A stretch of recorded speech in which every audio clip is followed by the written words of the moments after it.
여러분 안녕하세요, 장난템입니다. 자, 오늘 제가 가져온 차 바로 제 아래에 있는 무쏘 EV입니다. 자, 내려가서 무쏘 EV KGM에서 2달 전에 출시된 국내 최초의 전기 픽업 트럭인데, 이 차가 지금 현재 인기가 굉장히 많다라고 해요. 저는 근데 타보기 전에 이 차가 왜 이렇게 인기가 있는지 잘 몰랐어요. 근데 제가 이 차를 타보니까 이 차가 왜 이렇게 인기가 있는지 좀 알 것 같더라고요. 우리나라 사람들은 이때까지 그 픽업 트럭을 구매한다라고 했을 때 굉장히 제약이 많은 그런 환경 속에서 살고 있었어요. 일단 첫 번째로 무조건 바디온 프레임 차를 구매를 했었어야 돼요. 왜냐면 이 차 말고 픽업 트럭 중에서 모노코크 바디를 채용하고 있는 차가 없잖아요. 그렇다 보니까 어쩔 수 없이 그 바디온 프레임 차에서 느껴지는 그런 특유의 그 승차감 있잖아요. 통통 튀고 많이 흔들리는 그런 승차감을 견뎌야 했고, 유지비 측면에서도 굉장히 돈을 많이 쓸 수밖에 없었죠. 심지어 요새는 무쏘 스포츠 빼고 다 픽업 트럭이 가솔린으로 나오다 보니까 시내에서 4km, 5km 하는 그 극악의 연비를 견디면서 탔었어야 된단 말이에요. 근데 이 차가 나오면서 그런 갈증을 다 해소한 거죠, 사실. 이 차 제가 뭐 좀 이따가 승차감 보여드리겠지만 픽업 트럭 치고 승차감이 매우 우수한 편에 속하거든요. 그리고 이 차 전기차잖아요. 유지비 측면에서 기존 내연기관 픽업 트럭보다 훨씬 더 이점을 가져갈 수 있는 차다 보니까 이런 인기가 있는 거 아닌가 싶습니다. 그래서 제가 오늘 이 차를 타보면서 진짜 여러분들 실생활에서 느낄 수 있는 뭐 승차감, 주행감, 착자감 뭐 이런 거 좀 말씀드릴 수 있도록 하겠습니다. 자, 일단 먼저 타볼게요. 제가 예전에도 말씀을 드렸지만 저는 어떤 차를 탈 때 이 차에 딱 앉아서의 이 첫 느낌을 굉장히 중요시하는데, 그게 대부분 이 시트 착자감에서 나오죠, 사실. 그래서 이 시트 착자감에 대해서 말씀을 드리자면, KGM 차들을 요새 탈 때마다 느끼는 게 시트 착자감이 굉장히 많이 개선이 됐습니다. 예전에는 정말 앉으면은 시트가 몸을 밀어낸다는 느낌이 강했는데, 토레스 하이브리드부터 이게 개선이 많이 돼서 쿠션감이 좀 많이 생겼어요. 그래서 이런 부분들이 굉장히 개선이 많이 됐다. 그리고 이게 블랙 엣지 트림이기 때문에 어깨 부분 쪽하고 이 머리 부분, 그리고 이런 암레스트 부분이 다 스웨이드로 돼 있거든요. 근데 이게 좋은 게 뭐냐면, 이 스웨이드가 시각적으로 보기에도 좀 뭐 고급스러워 보이긴 하지만 머리 부분하고 어깨 부분이 이렇게 스웨이드로 돼 있잖아요. 그러면은 몸을 흔들리지 않게 되게 마찰력 있게 좀 잡아주거든요. 시트에 앉았을 때 몸이 좀 고정이 되는 효과를 누릴 수 있거든요. 딱 앉았을 때 이 착자감 자체가 굉장히 핏하고 좀 폭신폭신합니다. 그래서 이런 시트에 딱 앉았을 때 첫 느낌은 굉장히 만족스럽기는 합니다. 자, 그래서 이제 본격적으로 좀 리뷰를 시작해 볼 건데, 사실 제가 이 차를 4일 동안 열심히 타고 다니면서 이 차를 정말 좀 자세히 이제 느끼고 있는데, 제가 이 차를 타면 탈수록 이제 느껴지는 게 뭐냐면, 이 차는 우리가 일반적으로 그 픽업 트럭에서 기대를 하는 픽업 트럭만의 그런 특성? 이런 것들이 사실 느껴지지가 않아서 굉장히 놀랐는데, 이 정도라고 하면은 거의 뭐 개방형 적재함을 가진 SUV라고 봐도 될 정도가 아닌가 라는 그런 생각이 드는데, 그 가장 첫 번째로 어디서 느껴지냐면, 자, 여기서 한번 차선 변경 한번 해볼게요. 좀 급하게 이런 식으로, 그리고 다시 한번 이런 식으로 이제 해보면은, 이렇게 차선 변경을 할 때 가장 놀라는 점이 뭐냐면, 기본적으로 이 차의 롤이 굉장히 많이 억제가 되어 있습니다. 그러니까 제가 이때까지 타본 대중 브랜드의 차들 중에서 이 롤 억제력 하면 거의 세 손가락 안에 꼽는 정도라고 볼 수가 있는데, 제가 곰곰이 생각을 해보니까 이 정도의 단단한 롤 억제력이 기존의 픽업 트럭 차들과 대비해서 장점을 엄청나게 가질 수밖에 없는 게 뭐냐면, 기존의 픽업 트럭은 아까도 말씀드렸지만 바디온 프레임 차들이잖아요. 바디온 프레임 차들의 가장 큰 단점이 뭐냐, 캐빈석의 롤이 굉장히 많다라는 거예요. 그럴 수밖에 없는 게, 바디온 프레임 차들은 이 밑에 있는 프레임하고 내가 앉아있는 이 캐빈석이 따로 분리가 돼 있잖아요. 그거를 이제 부싱으로 연결시켜 주다 보니까 아래쪽에서 아무리 롤 억제력을 강하게 잡아놔도 캐빈석은 흔들릴 수밖에 없는 거예요. 왜냐면 그게 하나의 바디가 아니고 부싱으로 연결이 돼 있다 보니까 흔들릴 수밖에 없는데, 이 차는 지금도 이런 약간 그 램프 구간을 이렇게 빠르게 이제 돌아 나가 보면은, 와, 이게 이게 정말 롤이 많이 억제가 돼 있거든요. 이게 모노코크 바디니까 가능한 거예요. 사실 이게 댐퍼 감쇄력도 엄청 단단한 편이거든요. 원래 이게 KGM이 항상 좀 차들을 타보면은 댐퍼 감쇄력이 어느 정도 좀 탄탄한 편이기는 해요. 근데 이 차로 와가지고 댐퍼 감쇄력이 더 탄탄해진 거예요. 제가 도대체 이거 왜 그럴까 생각을 하면서 이제 하체를 좀 봤는데, 여기서 이해가 되는 게, 보통 이제 픽업 트럭이라고 하면은 적재 무게를 늘리기 위해 가지고 대부분 판 판스프링 서스펜션을 써요. 판스프링 서스펜션이라는 게 사실 픽업 트럭의 그 승차감을 떨어뜨리는 가장 주요한 원인이기는 한데 적재 용량이 더 중요하다 보니까 판스프링 서스펜션을 사용하는데 이 차는 보시면은 판스프링이 없죠. 그냥 일반적인 후륜구동 차들이 채택하는 멀티링크 서스펜션을 탑재를 했단 말이에요. 근데 이 차의 적재 용량이 얼마죠? 500kg이란 말이에요. 그런 무거운 적재 용량을 일반 서스펜션으로 버티기 위해서는 뭐가 필요하죠? 당연히 댐퍼 스프링 감쇄력을 강하게 할 수밖에 없겠죠. 그리고 이 차에 제가 리어 서스펜션을 보고 약간 좀 또 놀랐던 게 뭐냐면 지금 이 리어 서스의 구조를 보면은 우리가 일반적으로 대중적인 전륜구동차에서 기대하는 그 포링크 방식의 서스펜션 구조가 아니고 기존의 그 고성능까지는 아니지만 기본적으로 어느 정도 짜임새 있게 설계된 후륜구동차들이 보여주는 그 서스펜션 구조를 가졌거든요. 뒤에 토우 컨트롤 링크 하나 있고 트레일링암이 아래 위 딱 단단하게 잡아주고 로우암 그리고 어퍼암이 있는 전형적인 짜임새 있는 오링크 서스펜션 구조를 가지고 있는데, 그러니까 이거는 KGM뿐만 아니고 그냥 다른 브랜드 차들 뭐 현대기아 뭐 폭스바겐 이런 차들도 심지어 200마력대의 전륜구동 차들에서는 이런 식으로 세팅을 잘 하지는 않아요. 왜냐면은 당연히 원가도 많이 올라가고 하다 보니까 굳이 이런 식으로 세팅을 하지 않는데 왜 굳이 이렇게 세팅을 했을까 좀 생각을 해봤는데, 일단 기본적으로 적재 무게를 많이 받는 리어 서스펜션의 구조를 단단하게 하기 위해서도 있겠지만은 이 차는 지금 전륜에 모터가 들어가 있는 2륜 모델이지만 좀 있으면은 4륜 모델이 나올 거 아니에요. 4륜 모델이 나오면은 뒤쪽에 모터가 하나 더 들어가가지고 뒤에 저렇게 안 하고서는 버틸 수가 없습니다. 그래서 지금 이런 식으로 좀 램프 구간을 빠르게 돌아가면 야, 롤이 이렇게 없을 수가 있나?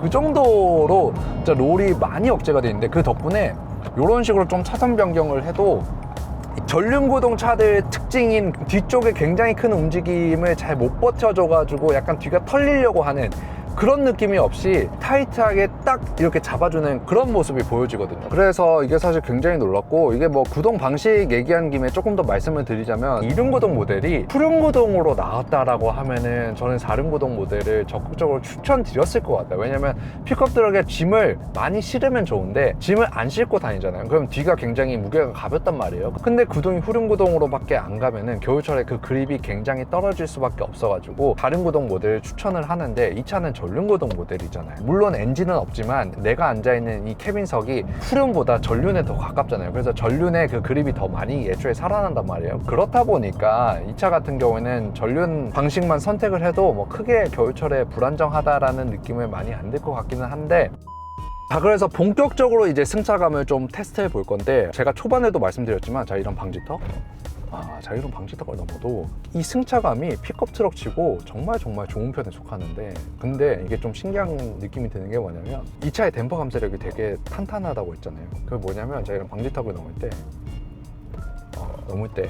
댐퍼 감쇄력이 좀 탄탄한 차들을 보면은 방지턱 이런 걸 넘을 때 방지턱의 높이만큼 차가 그대로 올라가요. 그리고 떨어질 때도 그대로 그 높이만큼 떨어지고, 댐퍼 감쇄력이 탄탄하다라는 증거인데, 그럼에도 불구하고 이런 포톨 있잖아요. 자, 이런 포톨 탕탕 이런 거 넘을 때 충격이 아래쪽에서는 많이 일어나거든요. 근데 그 캐빈석에 들어올 때는 약간 좀 그 필터를 거쳐서 먹먹하게 들어오는 느낌이 있습니다. 이런 느낌이 사실 가격이 그렇게 비싸지 않은 대중 브랜드의 차에서 보여줄 수 있는 사실 최고의 승차감이라고 저는 항상 생각을 하는데, 이 차는 왜 그러냐면 이 차의 타이어가 너무 사기예요. 사기라는 게 지금 사이즈가 245-6017이거든요. 시중에서 보기 힘든 스펙의 타이어죠. 보통 이런 픽업 트럭이나 오프로드 가는 차들을 보면은 인치수가 되게 작은데 편평비가 되게 커요. 이 차도 편평비가 60으로 되게 크기 때문에, 그 말인즉슨 이런 요철을 만날 때 이 타이어에서 먹어주는 그 진동의 느낌이 되게 강하다라는 거죠. 그래서 이런 식으로 방지턱을 넘어서 떨어질 때 충격 같은 것도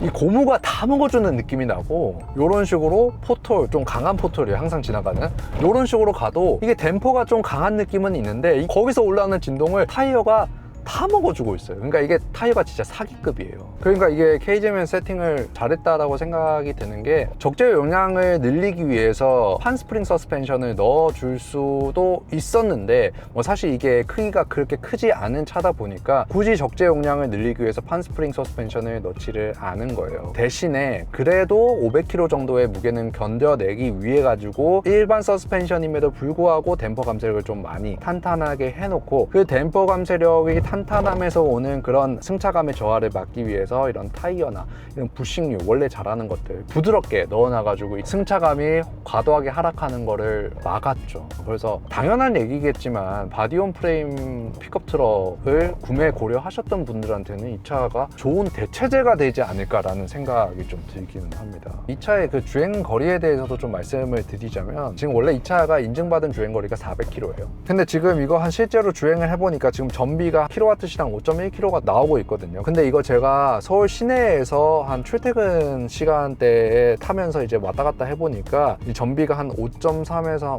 5.4 정도는 나오거든요. 그래서 이게 배터리 용량이 한 80kWh 정도가 되거든요. 그래서 실제로 계산을 해보면 400km보다 조금 더 탄다라는 거죠. 사실 근데 픽업 트럭이라는 형상이 이런 유선형 디자인도 아니고 뒤쪽에 와류가 굉장히 많이 발생할 수 있는 데크가 있다 보니까 공기 저항 개수도 굉장히 안 좋아져가지고 사실 제 예상으로는 평균 전비가 한 5km도 안 될 줄 알았어요. 한 4km 한 초중반대?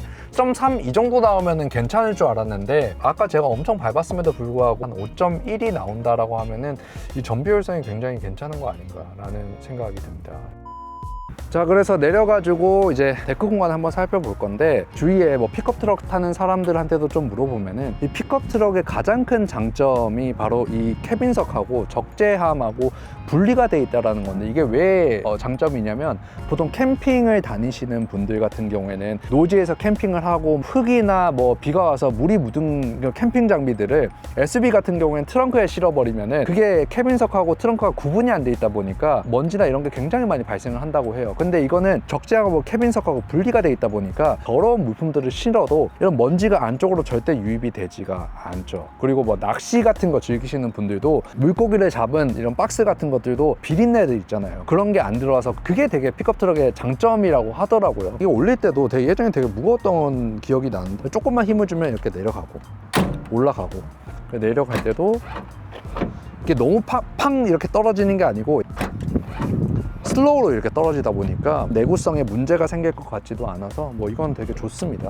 자, 그래서 제가 처음에도 말씀드렸다시피 저는 이게 정말 개방형 적재함을 가진 SUV의 개념으로 생각을 하기 때문에 2열도 사실 굉장히 중요할 것 같거든요. 이 차를 캠핑을 좋아하는 가족이 산다라면 어떨까라는 입장에서 좀 생각을 해보자면 2열에 좀 사람이 앉을 거 아니에요. 그럼 딱 앉았을 때 일단은 제가 이때까지 타본 그 픽업 트럭 중에서 2열의 리클라이닝 각도 있잖아요. 이게 제일 좋습니다. 이게 어느 정도냐면 예전에 그 리뷰한 시에라 드날리 있잖아요. 전장 거의 6m에 가깝고 휠베이스 3000mm가 넘고 막 이런 차들의 시트 각도보다 차 리클라이닝 각도가 훨씬 더 좋습니다. 물론 그 말인즉슨 적재함이 조금 작다라는 단점이 분명히 있지만 이 캐빈석의 공간은 정말 넓다. 그렇기 때문에 시트 각도 이 정도로 할 수 있는 거고 그렇다라고 해가지고 무릎 공간을 좀 많이 희생하냐? 그것도 아닙니다. 이 주먹이 2개가 들어가고 조금 뒤로 하면은 1개 반 정도 이제 들어갈 거예요. 그 정도로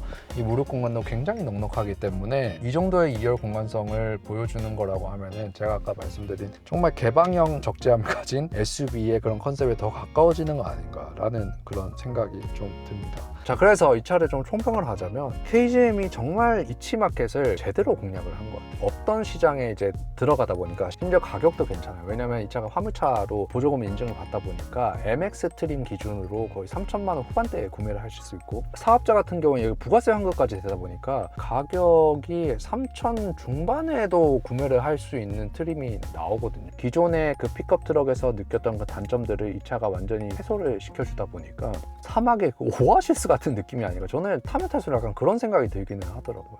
정말 시장 공략을 잘했다라고 말씀을 드리면서 오늘 리뷰 마치도록 하겠습니다. 시청해주셔서 감사합니다.